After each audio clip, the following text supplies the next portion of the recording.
Good morning, my friends. I told you from time to time I'm just going to be doing some lessons. This is a lesson today on where Protestant theology is in America. Now, I'm doing this because what I'd like to do is give you what Tom Torrance calls frames of knowledge, frames of understanding.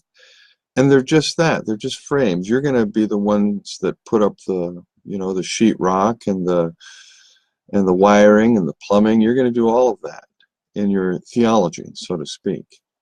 These are just frames of knowledge, and you will be able to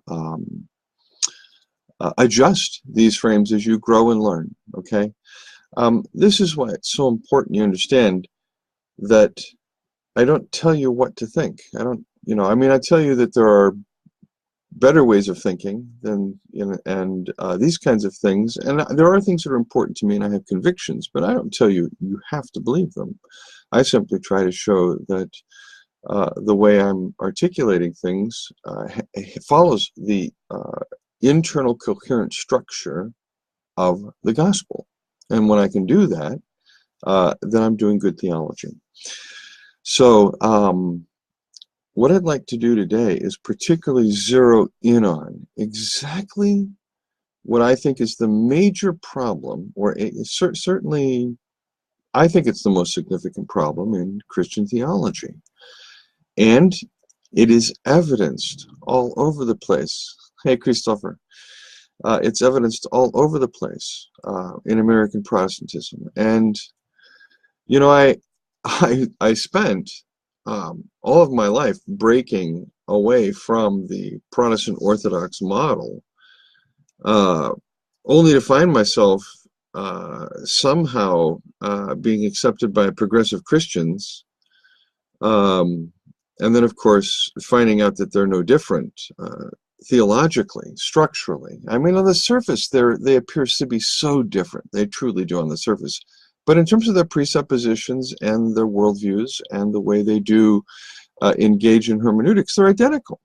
There's really no difference. And I found out, of course, last year that I am not a progressive Christian, whatever that may mean, and I'm certainly not ashamed of not being one, any more than I'm not ashamed of being an evangelical, when in fact I'm more evangelical than the evangelicals and more progressive than the progressives. So it gets kind of fun that way. But here's my take. Here's where I want to lead you. I want to give you an overview of the 20th century, not tons of names and dates, but one example, and the influence of this one example in relationship between two major theologians and how that's impacted. And we can use it as a model for negotiating the Scylla on the one side of evangelicalism and fundamentalism, and the Charybdis on the other side of liberalism and progressive Christianity. Remember, Scylla and Charybdis are the crashing rocks and the great whirlpool that Jason has to navigate. And go right through the middle, so the rocks don't crash on him and he doesn't get sucked into the water pool with, I believe it's the Argo. And we have that today in American Christianity. And in a sense, you have it in global Protestantism. It's an infection. It's a disease. It's the disease of undifferentiation is what it is that's producing mimetic rivalries and conflicts that is going to end up in victimage. And Protestantism is going to be a major figure in producing victims. It will continue to do so. It's eating itself alive. Protestantism is a cancer eating itself alive. Now, for those of you that are unfamiliar with the history of theology, and for those of you that might be familiar with it, that's fine too. Steve, good morning. Janice, good morning. And if I don't say good morning, it's because I don't want to lose my train of thought. So if for others as you come on, up until the 1970s, the Protestant church tended to produce these great theologians and biblical scholars. But let's just talk about theologians for now. So you can go back and let's just look at the 20th century. You have the great names of Karl Barth, Rudolf Bultmann, Dietrich Bonhoeffer, correct? You have Jürgen Moltmann. You have Wolfgang Pannenberg over in Germany. There are many other great thinkers, but very few reach this level of global status in Protestantism, okay? And by global status, I mean they're respected globally, okay? Their work is being taken seriously outside of the particular provincial area in which they write. And so Barth is being translated and read all over the world, so is Bultmann, and so is Dietrich Bonhoeffer. Eventually, so will Pannenberg and Jürgen Moltmann be. And I just named these figures because, for example, Karl Barth, Tom Torrance said that he's the last of the great church fathers, and compares Barth to a Calvin and a Luther and an Irenaeus and an Athanasius. And I suspect you have to rank Barth up there in that realm. He is perhaps the most important theological thinker that we must wrestle with, that's before us, and the same could be said of Rudolf Bultmann and Bonhoeffer and Moltmann and Pannenberg. But in the 1970s, everything's going to shift because of what's going to happen in the 1960s. Okay? And so if you're reading theology, let's say you're reading 18th, 19th, and 20th century theology, there is kind of this regular rhythm to what's happening in the theological world. But after the 1960s, the 60s are the seismic shift, but in the 70s, things really change. The world you're learning, the theological world you're learning right now and learning about, and some of you are reading, you know, like a little N.T. Wright here and some Dom Cross in there and some Borg here and some Barth here and maybe some this there and some that there. Most of you aren't reading the great thinkers. You're reading the secondary, tertiary, fourth types of thinkers. Doesn't mean it's bad thinking. It just means that you're not reading the great thinkers, and so you're not engaged at that level with these issues. You're down here, and that's fine. But you want to know the big picture. What's the overarching picture? Where do all these debates that we seem to be having today, where do they come from? And they can all be really boiled down to something very simple. It's rather amazing, actually, if you think about it. And I'm going to try and do that for you. I guess, you know, I'm pretending I'm a theological grandfather, and I'm going to distill all this knowledge down into these simple lessons. But here's what happens. After World War II, and it takes time. Remember, World War II ends in 1945, and it takes time. But as a result of our awareness of the Holocaust, America could then start to become aware of its own history of victimization, and that's done especially and really through the emerging civil rights movement that is going to be eventually headed up by Dr. King. That, together with emerging feminism in the 60s, which comes a little later than the civil rights movement, at the tail end of it, of the civil rights movement, comes feminism. Okay, these two people groups, well aware of how they have been victimized, brought new articulation into the theological world. And following that was a rather large explosion of global theologies. You have Central American theologies, liberation theologies, South America, you have liberation theologies in Asia, Japan, in the Koreas, you have it over in Europe, you have Christian Marxist theology being done at this time in the 1960s. You have the death of God theology being done in the 1960s. You know, Altizer, Hamilton, Van Buren, and those folks. You have this emerging move in the 1960s that shifts theology from this dogmatic, here's what the church and theology believe and teach, and so this church teaches this one this one this, and you learn that. Maybe you learn some of the others and you show why yours is better. It shifts from that to these emerging voices coming up from the bottom. Now, here's the problem. These voices coming up from the bottom, okay, they lack the kind of what you'd call the great tradition of the West, these great thinkers like the Barths and the Bultmanns and the Bonhoeffers and others. Dr. King is an excellent theological thinker, but the person that gets attached to liberal Protestant American Christianity is Reinhold Niebuhr. They're actually both Niebuhr brothers, but particularly Reinhold Niebuhr.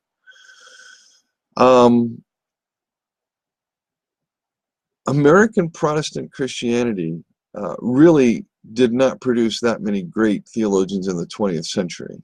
You did have Rauschenbusch at the beginning of the 20th century, and you had Niebuhr in the mid-20th century. But American Protestant Christianity really never produced any significant figure. And the problem is Niebuhr's position is such that it's fundamentally Constantinian, and so Niebuhr can be used by both sides. Obama certainly used him in his Nobel Prize speech. But this, I'm just trying to get you to help you see that this shift in the 60s that articulated these other people group ways of thinking in life. And these groups and people groups are saying, if that is your theology, that's your theological God, that's your theological model, and this is how it works out politically and socially, that's not the God of the gospel we know. And so there's a critique of this. And of course, there's the intellectual critique and the death of God movement. There is the rise at the same exact time of the Jesus movement. Now imagine this, the death of God movement and the Jesus movement both come on the scene at the same time. And that's important, okay? Because the Jesus movement is very quickly going to get co-opted by the charismatic movement and the shepherding movement. And that was the death of the Jesus movement. Lori and I experienced that. And it was sad because it was moving somewhere really powerful. And you can see this in the absolutely iconic, I want to call it a play, Jesus Christ Superstar. The absolute shift in how Jesus is viewed. And all that is there. So as these great plurality of voices are being heard, now what happens is there's no global voice. There's no Karl Barth. There's no Dietrich Bonhoeffer. There's no somebody around whom we can engage. Now there's just lots of somebodies. And so when you get to the 21st century and today, friends, I could not begin to tell you how impossible it is to keep up with anything anymore. You just can't do it. Even being an expert in a field now, say mimetic theory, and I'm not an expert in all the disciplines of that engage mimetic theory. I do my best to stay as read in them as I can, as much as they interest me, because a lot of it's just getting repetitive, same old shit, different day stuff. But that's because the mimetic theorists are all engaged in mimesis. But the fact is, there's no great global thinker right now. I mean, there just isn't. The plurality of voices in postmodernism is such that all voices want to be counted. And here's the problem. All voices want to be distinguished from other voices. They want to be unique. They want to say why they should be heard. And as everybody's trying to articulate why they should be heard, nobody's listening. And that's the problem in theology today. Oh, there's the fake listening of, oh, let's sit down and dialogue together. And I want to understand you and you can understand me. Most of that's just prima donna bullshit, you know, that's being engaged in by those who actually think they're leading the church out of some sort of Constantinian, Augustinian sacrificial crisis. They're still stuck in it, but they don't see it. Now, I think this is a decline.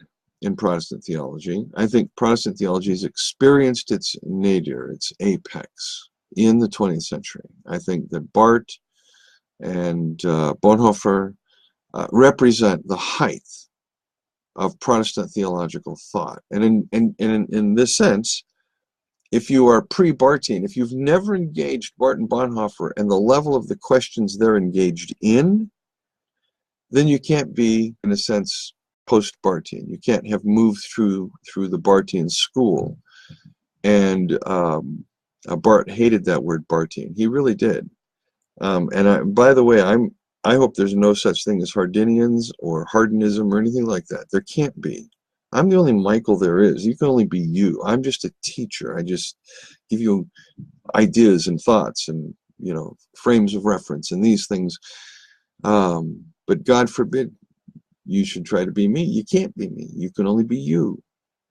And you are the one that's on this journey with Jesus and with each other. And it's your life. So live it and live your theology.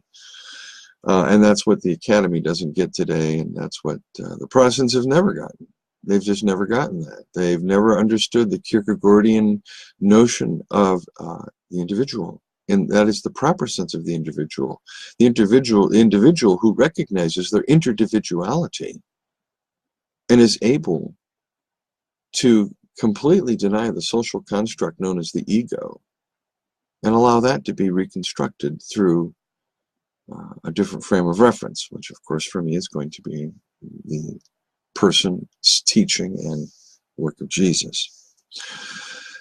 So this shift in global Protestant theology from purely Eurocentric male voices to all spectrums and walks of life globally around the planet, engaging the Bible and the Christian faith produced an explosion of sects, S-E-C-T-X.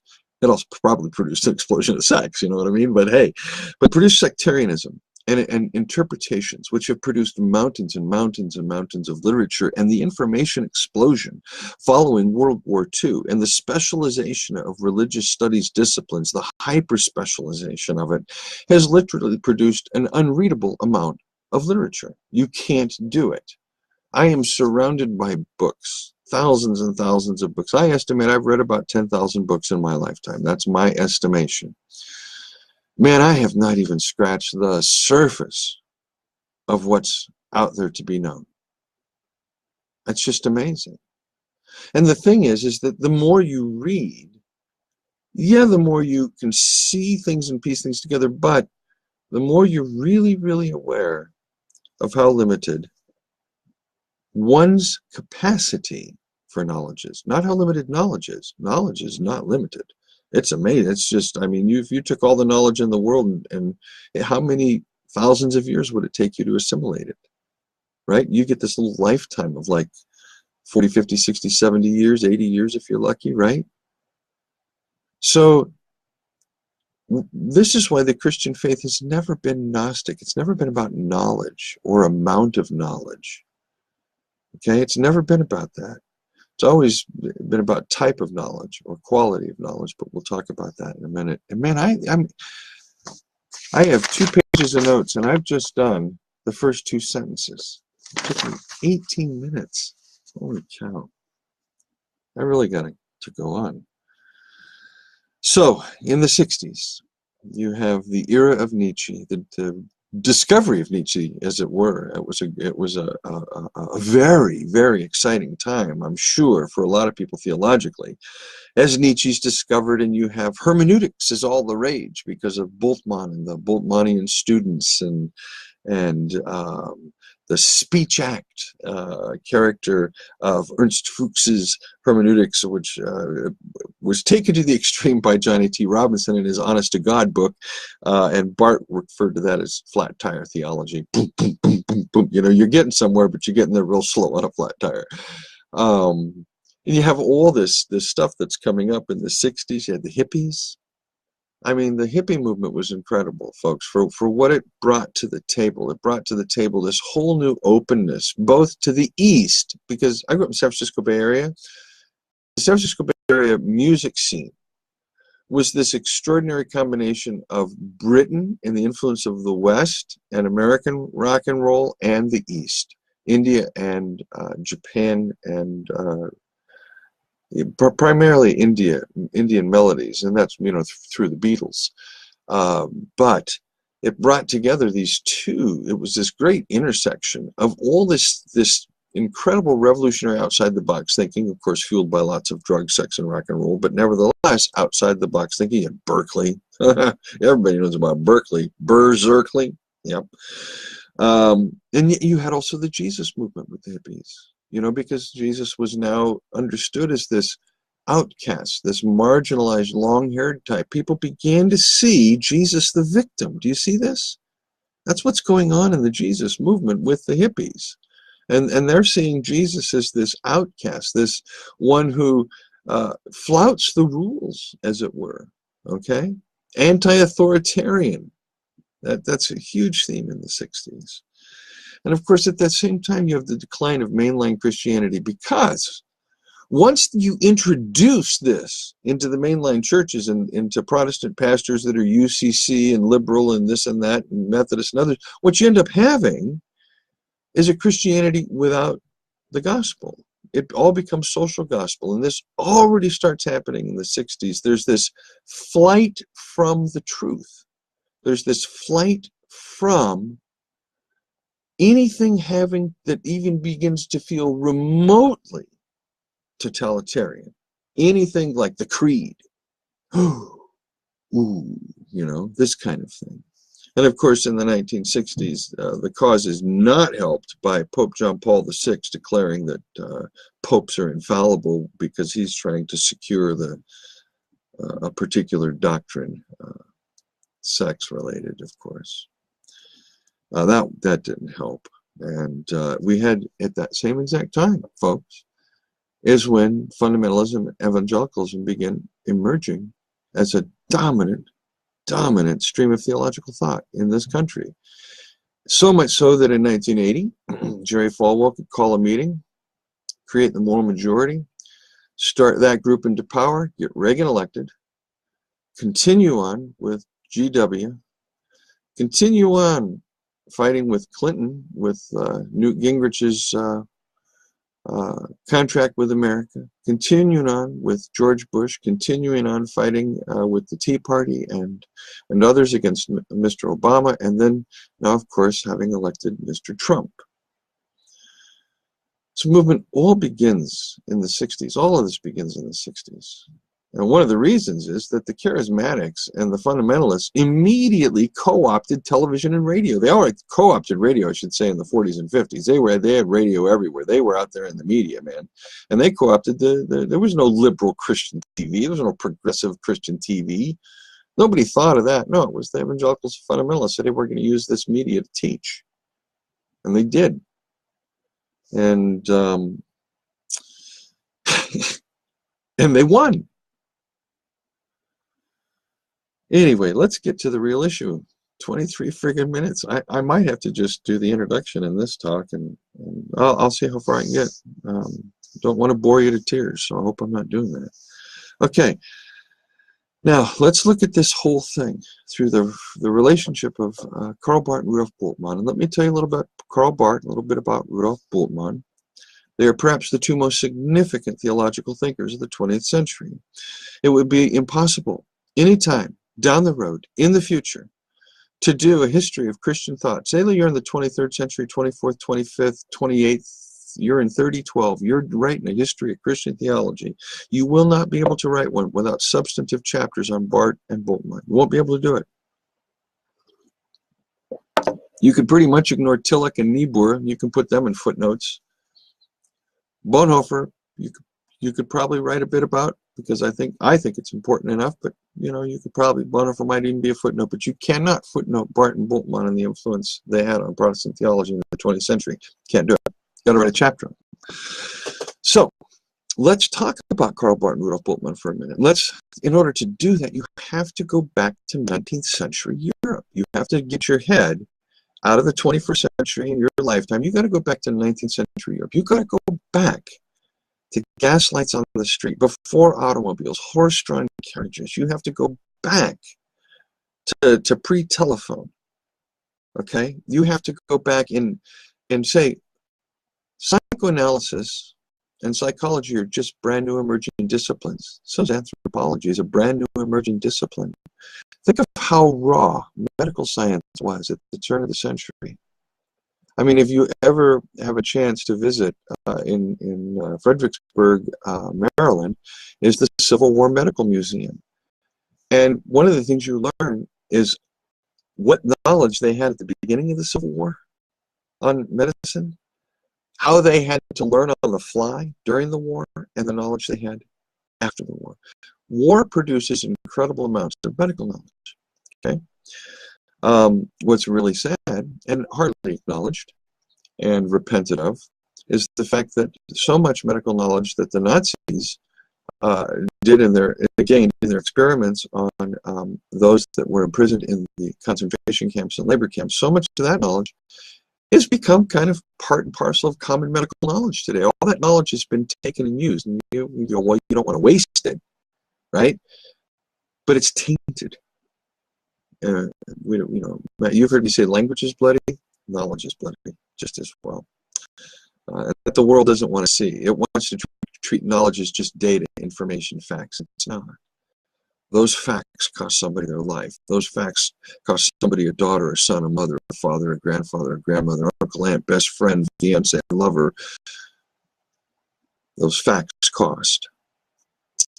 Anyway, back to Bultmann and Barth. So 19th century German theology is on the continent in Germany, very liberal. I mean, it's dominantly liberal. You have the state church, which is the Lutheran Church, okay, in Germany, and it has its struggle between the pietist and the Protestant Orthodox traditions, which have this battle, and then the battle together they both have against German liberalism post-Schleiermacher in the 19th century. And so you do have the conservative fundamentalist debates beginning to emerge in Europe in the 19th century. And at the end of the 19th century, there are these phenomenal giants of learning that emerge in the German theological world. One is Adolf von Harnack, the great, eminent church historian in Berlin. He taught Karl Barth and he taught Dietrich Bonhoeffer both. They both sat in his seminars at the University of Berlin. Of course, Nietzsche is at the end of the 19th century there. You have this view of the world, this Enlightenment view of the world, that everything is progressing as it should. It's a very Hegelian. Hegel's the philosopher after Immanuel Kant at the turn of the 19th century, who you may know as the person who says there's a thesis, and then you posit the opposite, its antithesis, and they together become a synthesis which posits a new thesis, a new antithesis, and then a new synthesis, and history moves in this progression. And by the way, that's how Calvin also has that logic, and so does Barth. Okay, it's a form of logic. It's a way of thinking. It's a way of thinking. Now, whether it's correct or not, we'll leave for another day. It's a form of dialectic. I don't want to get into all that right now. What is important to recognize is that there's this influence, that history is moving in a very forward progression. This is how Darwin, again in the middle of the 18th century, could write in terms of this evolutionary progression. And Karl Marx, in the late part of the 19th century, could write about the progression out of capitalism into the revolution of the proletariat and the new state for all.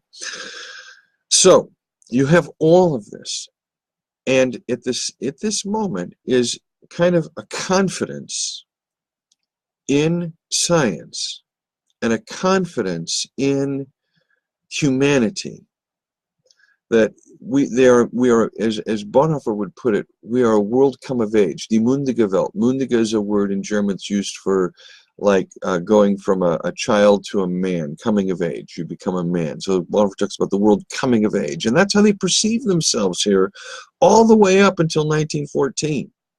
I mean, this world coming of age, street lights turning into electricity, Tesla. You've got the telephone. now. It's just not just the telegraph. You've got automobiles being introduced, you know. I mean, it's a new world. It's a new world. It's a Jules Verne world. You can imagine great imaginations in the late 19th century. Archaeologists are going batshit crazy. You know, Schlarman's rediscovered or discovered Troy. I mean, there's all kinds of stuff that's happening. The Holy Land is being raided by bad archaeology. Oh God, destroyed so much evidence before we could get there 100 years later and do it properly. But yeah, that's a sad study, the history of the archaeology of the Holy Land by the Christians. Oh, Lord have mercy. So here we are, 19th century, and what German theology is producing are all these lives of Jesus, okay? And what's really interesting in this, and you can read about all this in Albert Schweitzer's book, The Quest of the Historical Jesus, because that book, that's kind of essential understanding. If you really want to understand 19th century thinking and what both Barth and Bultmann are really having to engage, you'll want to read Schweitzer's book. He chronicles all these German liberal quests for Jesus. Essentially, it's really the same thing as what we see in the Jesus Seminar today. You know, all these liberal quests for who Jesus is. Same thing, okay? But, and I think this was H.J. Cadbury, I'm not sure, but I'm pretty sure it was Cadbury who in the I don't remember the 30s or 40s, he opined that every German liberal life of Jesus was nothing more than the scholar projecting themselves out into a book. They just read Jesus through themselves and produced themselves, and that's what Schweitzer's able to demonstrate. They're just producing themselves over and over and over and over again, and you see the same thing today. Okay, the so-called historical Jesus. And we're going to I might just do a series. This talk may have to carry on in a part 2 and a part 3. I don't know, but I mean, seriously, people, this is page 1. It's 30 minutes. I'm only up to this right there, because I really want you to understand this as much as I can. But if you read Schweitzer, you'll see that we project ourselves onto Jesus. There's no doubt in my mind that I projected myself in the Jesus-driven life. I have no doubt about that. My hope is that I was aware of that as I was doing it and tried to eliminate as much of that as possible. So, because in reality, the Jesus of the Jesus-driven life and who I know myself to be really don't look so much alike. I'm learning to be that Jesus, I hope. But I'm still going to obviously be there and read myself into texts and things and that's why I hope and say this. I say I hope my children do better theology than I do, and my grandchildren do better theology than my children do. It always needs to be improving. You know what I mean? Always needs to be improving. So at this time where you have this intense criticism in the mid-19th century by liberal thinking of the book of Genesis, because, of course, Darwin, and the fourth gospel, which is viewed as pure mythology. D.F. Strauss wrote what he thought would be a devastating critique, and it was at that time, of course, of the Gospels and the life of Jesus critically examined, great big fat book, and basically dismisses the fourth gospel, the Gospel of John. It's just pure mythology. And Schweitzer has to deal with all of this, of course, in the quest of the historical Jesus, and he does. But you have this sense in which the world's getting better and better, and then bam, World War I starts. And remember, Karl Barth and Rudolf Bultmann are both in their late 20s, early 30s. For example, Barth was born in 1886. I don't quite remember Bultmann's birth year. But in 1914, Barth would have been 28.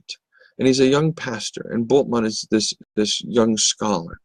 And when World War I starts, Bultmann has been doing his theological work in what's known as the History of Religions School, and that's Religionsgeschichtliche Schule.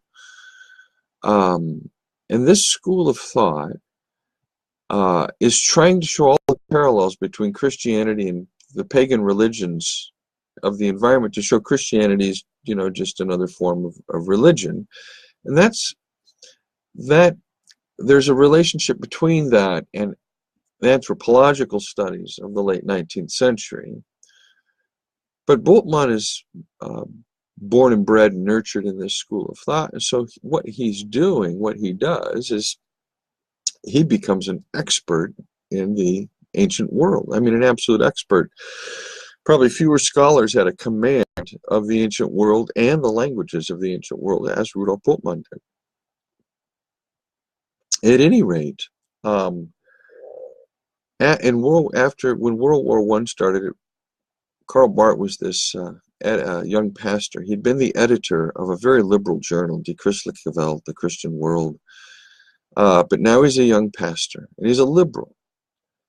And when Kaiser Wilhelm II signed the Kulturkampf, the war the declaration starts World War I, Germany's going to conquer the world, it's got the superior culture, it has Mozart, it has Bach, it has Hegel, it has Kant, it has this, it has that. Boom, time to go, conquer the world, let's take Europe first.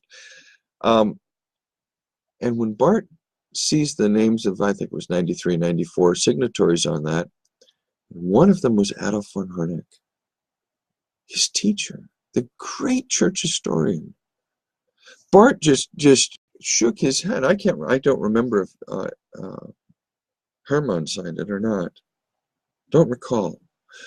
But there were a number of important, influential theological figures signed this war declaration, and that just threw Barth for a loop. How was it possible for any theological thinker to think that German culture could go take the world in the name of Christianity? It was insane, and that precipitated Barth's break with liberalism. Now, he could not go back to what he would at that time in his life would negatively refer to as pietism, that kind of Protestant Orthodox, Jesus is my Savior thinking. But he was highly influenced at this time in his life by Kierkegaard and by certain pastors in Bad Boll, the Blumhardts. And these influences, along with some others, took Barth in a new direction. And in that direction, Barth began to ask questions about the Bible and realized immediately that that was the wrong approach. That was the approach of liberalism, to sit and ask questions about the Bible. And Barth said, folks, when you encounter the Bible, it's a strange new world. And your questions don't mean jack shit. In the Bible, God questions you. You are asked questions. You must reply. You must respond. Boy, that shifts the direction entirely, right? And that's what creates so-called the Barthian shift, okay? Or, as Barth would say, let God be God and stop turning God into your image. In fact, I do believe, if I'm correct, where is my Feuerbach? Oh, there's my Nietzsche. I'm looking for my Feuerbach. My Feuerbach should be up here by my Nietzsche. And it's not. I don't know where my Feuerbach is, but Barth actually wrote the introduction to the translation of Feuerbach's classic shredding of Christianity. And probably the most important book written on atheism ever was Feuerbach's Essence of Christianity. Just shreds it. German liberal and Protestant thinking, or Christian thinking at that time, brilliantly. Okay, so here we have World War I. Now, bam, there's that shift. Now, Bultmann is going to join Barth in that shift, along with another fellow, Friedrich Gogarten. But Bultmann will join Barth in that shift because for Bultmann, along with Barth at that time, they both recognized that the problem of German liberalism was its attempt to ground itself in history, in knowledge. Okay, it's Gnostic. It's Gnostic. And for Barth and Bultmann, God could only be known when God revealed God's self. Revelation is not a category. It's not something you can think about and talk about. It's an event. It's a God event that happens to you. And both Barth and Bultmann went up the ladder of history onto the roof of faith and kicked the ladder away. And in that, this is particularly, Bart will climb back down and he'll install a permanent staircase up to the roof later. But for now, they're both doing this. And it's often said of Bultmann that he's climbed the ladder of history, got onto the roof of faith, kicked the ladder away, and he's there, but you can't follow him.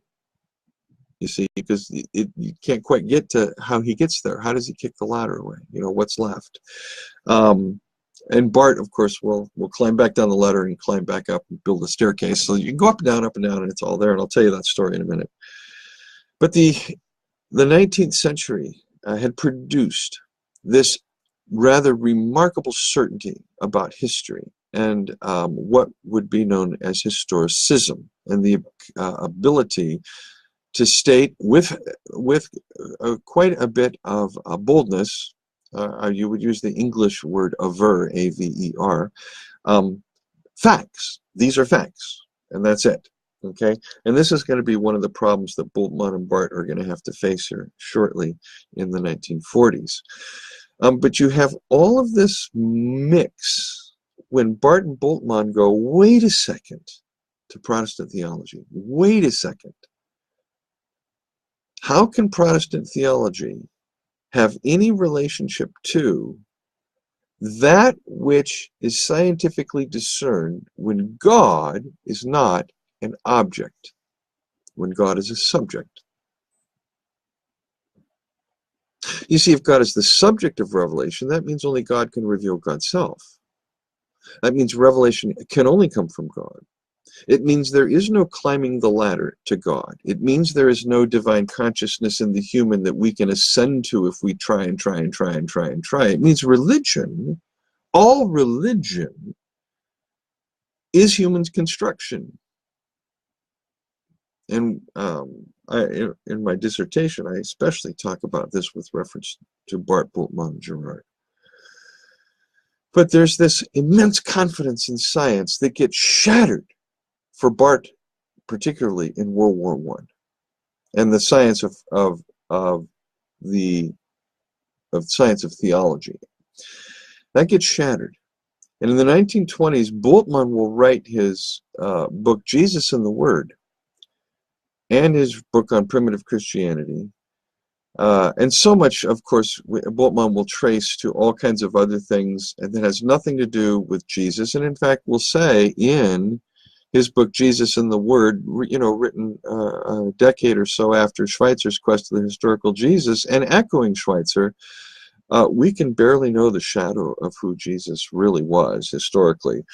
The Gospels and the early church have done so much in faith that, and they've projected that all into this historical figure of Jesus. There might be 8 or 10 sayings in the Gospels that can be traced back to the historical Jesus, but really in this sense, the historical Jesus is of no consequence. We really don't need him. And Bultmann would cite that dictum of Kierkegaard's, that we don't really need to know anything about Jesus. The fact that Jesus happened, das, is enough. And that's Bultmann. And that's the early Bart. That's the early Bart as well. Bart refers to Revelation as here you have a circle, okay? And it's a tangent. This is Revelation. It bounces off the circle. Boom. It's moment.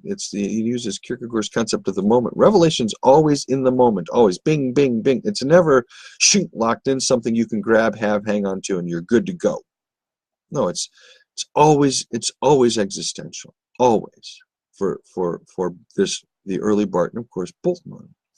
Now, they will work together through the 1920s, and then they will begin to move in different directions, not so much against each other yet, but the Bart will make a shift in the around 1929, 1930, 31.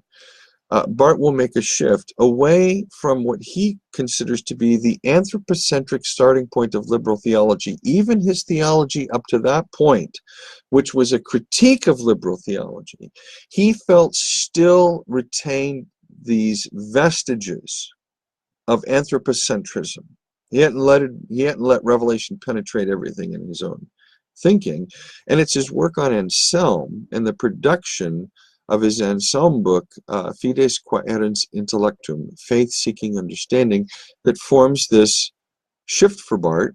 Now, I do not take the von Balthasar approach to this shift as seriously as I do Bruce McCormack's review of von Balthasar and his assessment of Barth's dialectic, and I also take that one step further in my dissertation, showing the Chalcedonian character of this. But Barth was able to demonstrate, using the same church father that is going to give you satisfaction theory of the atonement. That's Anselm of Canterbury. Remember, he writes Cur Deus Homo in 1198. He's also going to give you the proslogion, this argument. It's a dialectic argument with Bozo, his interlocutor in the text, of the existence of God and Christian knowledge and knowledge of God. And in this, Anselm argues that it is not knowledge that seeks faith. That's the liberal position. That's the anthropocentric position. If I know enough, then I can believe. Or if I can be sure of something, then I'll believe. Christian faith always begins with trust, the invitation to trust that the creator of the universe is the God of life, the Papa that loves us dearly. And we begin with that trust, and then we work out intellectually the implications of that. So rather than, intellect seeking faith, which is Gnosticism, we are those who trust. We are those fides quaerens intellectum. We are those who work out faith, seeking understanding. Not just faith. It's not just faith, but the participle is important. Seeking. Faith is always seeking, and it's always seeking understanding. That is, there's an inherent logic and ability to articulate the Christian faith, and we're always looking for that. True faith does that, and that's Barth's take on Anselm. And he shifts, and that's why previous to that, I believe it was 1927, he had published the first volume of Christian Dogmatics, and that gets entirely rewritten and published in 1932, prior to the rise of Adolf Hitler, as the Church Dogmatics. Church Dogmatics. Not Christian Dogmatics, but now Church Dogmatics, and here's the importance of the Nicene Creed for Karl Barth in that volume, something that Bonhoeffer did not care for too much. And so for both Barth and Bultmann up to this point, the historical Jesus is a non sequitur, a non-essential. Is whatever the scholars are saying about Jesus and the Gospels, and they're studying it has nothing to do with the Christ that's preached from the pulpit. And it's the Christ preached that's key. Now here's where Tillich will come in. Here's where other German liberal thinkers and continental thinkers will come in. It is the Christ of the Kerygma, the Christ of the preaching of the early church that we preach, not the historical Jesus. So we're preaching their Christ, not their Jesus, because they don't have a Jesus. They didn't know him. The Gospels were not written by eyewitnesses. There was no historical credibility to anything. The oral tradition, taken everything and turned it into something else. And redaction critics came along and said, look, the editors of the Gospels changed all this, and by the time you're all said and done with this, and the Jesus seminars sitting there trying to vote, black ball, pink ball, red ball, white ball, do you think it's authentic? Click, click. Come on, scholars, now vote. Yeah, stupid. Stupid. I mean, crazy stupid, this shit. Okay?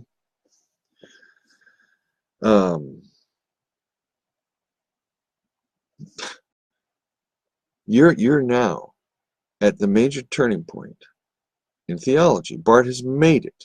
Barth has made this not it's and again, if you want to argue with McCormack, it's not really a turn or a shift as much as it is this massive unpacking all of a sudden of what this Kierkegaardian dialectic, or even Hegelian, Barth's quite influenced by Hegel. There's some excellent massive tomes on this.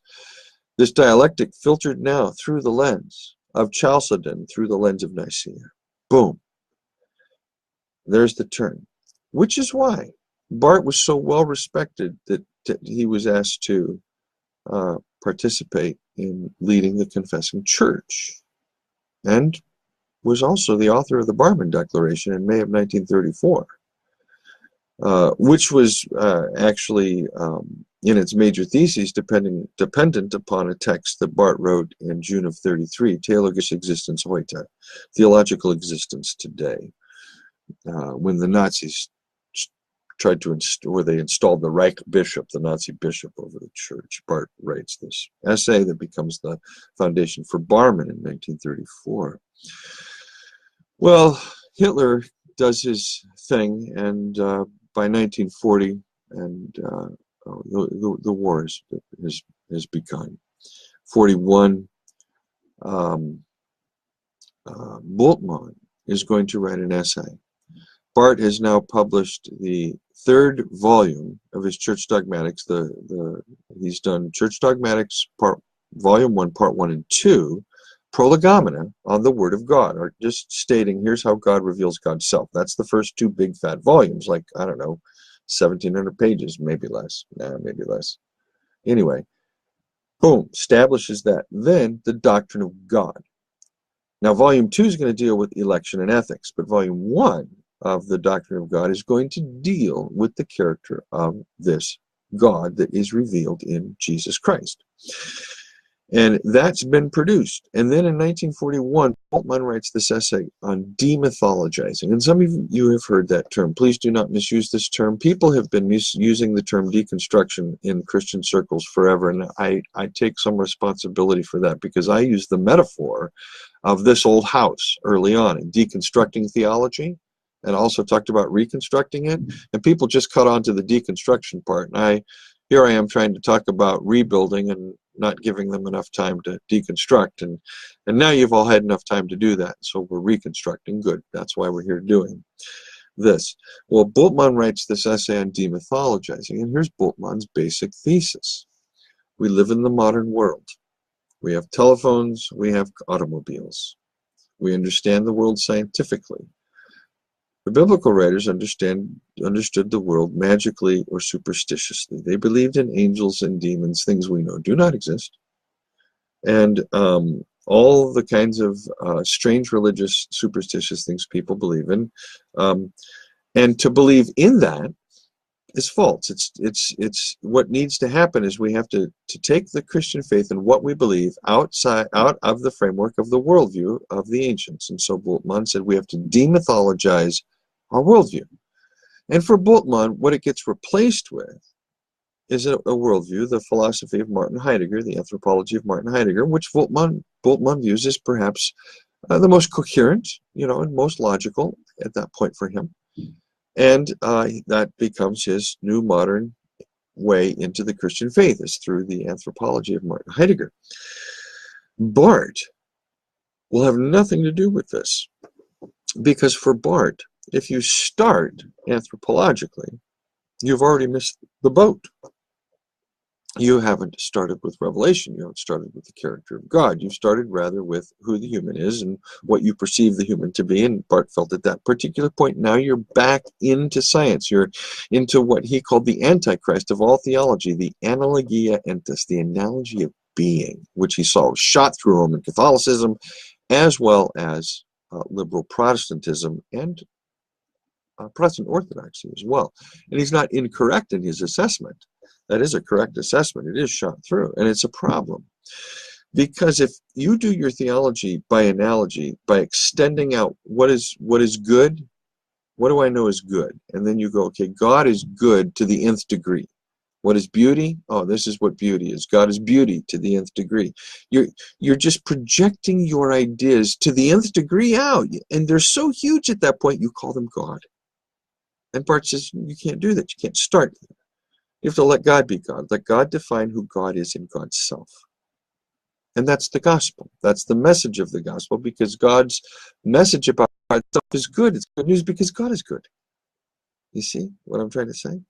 Okay. I've got an hour, and I'm not scratched the surface here. So let's just call this part 1, okay? And I'll pick this up again this week. Absolutely do this week and finish it up for you, maybe. But it's important you perceive that first, where is time and space in church history where there's no great figures? Okay, there's no one that just stands out shining star, I'm going to help lead you theologically. You don't have that. We may not have it in our lifetime.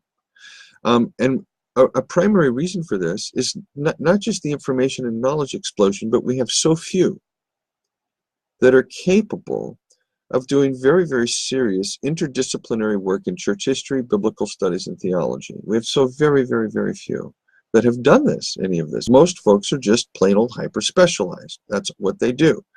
And they do not read broadly. They do not read deeply. They do not read richly in all kinds of things. So those folks are far and few because, again, it's all about tenure track, promotion, and if you're not staying in your discipline, writing, publishing, going to the meetings, talking, hey, I'm better than you, I'm smarter than you, did you read my article today? Hey.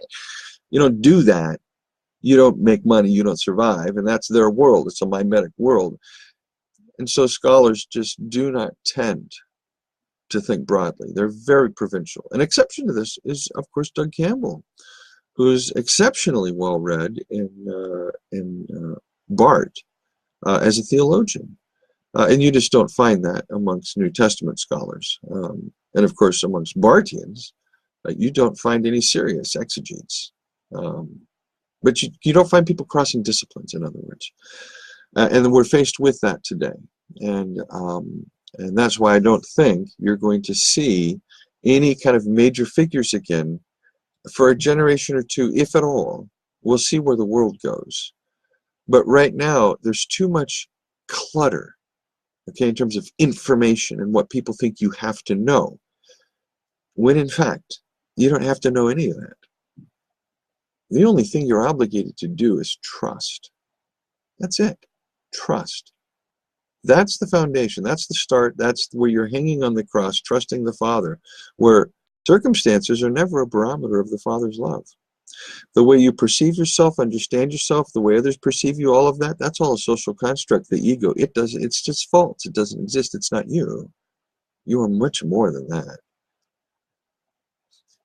When you're able to start just and say, I trust Papa, bam. And everything else now is a quaerens. It's a seeking of the intelligence of that trust and what it means. Now you're doing Christian theology. You see. Now you can talk about Jesus authentically. Now you can actually, of course, here we are. I mean, it's kind of not fair to Bultmann and Barth we're 100 years down the road from when they were doing their work, and we know so much more about the Gospels and history and hermeneutics and these kinds of things. So it's really not fair to castigate them. We must let them be persons of their time, thinking that what they could think in their time, just as we are only able to think what we can think of in our time. But we now possess tools that allow us to actually make sense of all of this wild, crazy information that's out there and form a frame of reference. And the two tools I'll want to suggest to you that form our Christian frame of reference that I do, they're my two major tools, my hammer and my screwdriver, and then I have some other tools that I need. When I need a special tool, I go get it. But a toolbox is full of tools, and one of the things we're going to talk about is the importance of having a toolbox full of tools, that there's no one tool that does all the jobs you need. And you need different tools for different jobs. But to do the job, to create a frame, to erect a frame on a house, you need different tools for different tasks. You don't use a saw to hammer a nail or a nail to cut a board or these kinds of things. And so it's about appropriating the right tool for the right moment to create a theology that in fact reflects the trust you have of the Father. And you're able to articulate it to others so that they too can trust the Father through Jesus, by the Spirit. And that's the goal. That's where we're going in all this. So I hope this has been helpful. Can I unload my notes onto Patreon? Yeah, Jen, I'll go do that right now. Patreon, no, but I'll load them here in this post. I think this post will let me load them in a comment, so I'll load them here in this post. I don't want to put anything on Patreon. I'll tell you why. After 3 months, everything on Patreon becomes public. And I don't want my stuff public. I want it for you. I'm teaching students. You know what I mean? I'm interested in teaching you. I'm not interested in teaching the general public. I really don't care about the general public. I mean, they're just they're doing what they're going to do. I'm interested in those that want to follow Jesus, want to learn to articulate their faith, want to learn to become healers in the world, want to be honest, serious, humble, virtually unknown, and absolutely powerful change agents for the reign of God in the world.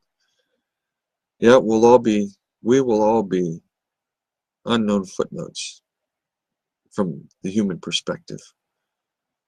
But what an impact we can have as followers of Jesus, and the need to help the Christians follow Jesus too. So that's what we're doing. That's why we're here. We're learning. That's what we're learning. That's why we study theology. That's why we study all the things we study, not to become smarter, not to become more knowledgeable than, not to be able to browbeat each other because we've read that book or this book or that book, but because we are only ever seeking to articulate the humble faith that has been given to us in the cross of Christ.